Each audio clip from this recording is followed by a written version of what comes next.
অভ্যন্তরে চলমান গোলাগুলি আর মোটর সেল বিস্ফোরণে কেঁপে উঠেছে বাংলাদেশের সীমান্ত এলাকা। গুলি মোটর সেলের আওয়াজে শনিবার ভোরে ঘুম ভেঙেছে কক্সবাজারের টেকনাফ উপজেলার হোয়াইক্যাং সীমান্তের মানুষের। ভোরে মায়ানমারের কুমিরখালী সীমান্ত চৌকির কাছে গোলাগুলি ও মোটর সেল নিক্ষেপের ঘটনা ঘটে। এপারের হোয়াইক্যাং ইউনিয়নের লম্বা বিল ও উনচিপ্রাং এলাকার বিভিন্ন বাসাবাড়িতে গুলি এসে পড়ছে। টেকনাফের বাসিন্দাদের মাঝে আতঙ্ক বিরাজ করছে। দিনরাত থেমে থেমে গুলির শব্দে কেঁপে উঠছে টেকনাফ সীমান্তের গ্রাম। এই পরিস্থিতিতে চিংড়ি ঘেরে যেতে না পারায় আয় উপার্জনের পথ বন্ধ হয়ে পড়েছে চাষিদের। উনচিপ্রাং সীমান্তের স্থানীয়দের দাবি, ওপারে ঢেঁকিবুনিয়া এলাকায় মায়ানমারের সীমান্তরক্ষী বাহিনীর ঘাঁটিগুলি দখল করে দক্ষিণ দিকে এগিয়ে যাচ্ছে আরাকান আর্মি ও অন্যান্য বিদ্রোহী গোষ্ঠীগুলি। এই কারণে টেকনাফ অংশে মায়ানমারের শহর শিলখালী, বালিবাজার ও কুইরখালী থেকে এসব বিস্ফোরণের শব্দ আসছে। গত বৃহস্পতিবার সন্ধ্যা থেকে আজ ভোর 5টা পর্যন্ত সীমান্তের কাছাকাছি এলাকায় ভারী অস্ত্রের বিকট শব্দ শোনা গেছে। এই শব্দে এলাকা কেঁপে উঠছে, মনে হচ্ছে বজ্রপাত হচ্ছে। এছাড়াও বান্দরবানের নাইক্ষ্যংছড়ি উপজেলার ঘুমধুমে আরও একটি মোটর সেল উদ্ধার হয়েছে।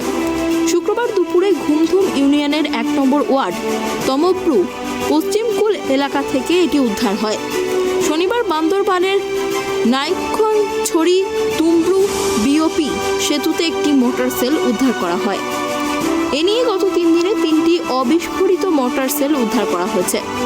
মায়ানমারের বিজেপি সদস্যরা পালিয়ে বাংলাদেশে প্রবেশ করার সময় মোটর সেলগুলি ফেলে গেছেন বলে ধারণা করা হচ্ছে।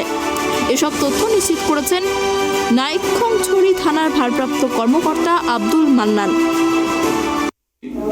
বাংলাদেশের কক্সবাজার টেকনাফ সীমান্তে মিয়ানমারের সাথে যেই সৈনিকদের যেই গোলাগুলি এবং যে রাহাজানি চলতেছে, এটা অত্যন্ত আমাদের বাংলাদেশের জন্য, বিশেষ করে টেকনাফবাসীর জন্য, টেকনাফ এবং নাইক্ষ্যংছড়িবাসীদের জন্য খুবই উদ্বেগজনক।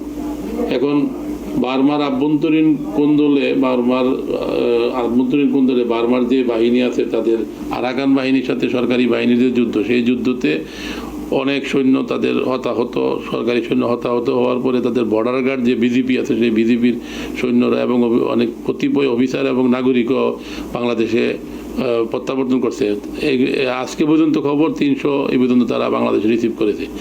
বাংলাদেশের সাথে সামান্য একটা সীমান্ত আছে বার্মার, কিন্তু ইন্ডিয়ার সাথে 3টা রাজ্যের সীমান্ত আছে। ওইখানে তারা দাবিত না হয়ে বাংলাদেশেতে একদিকে আসছে।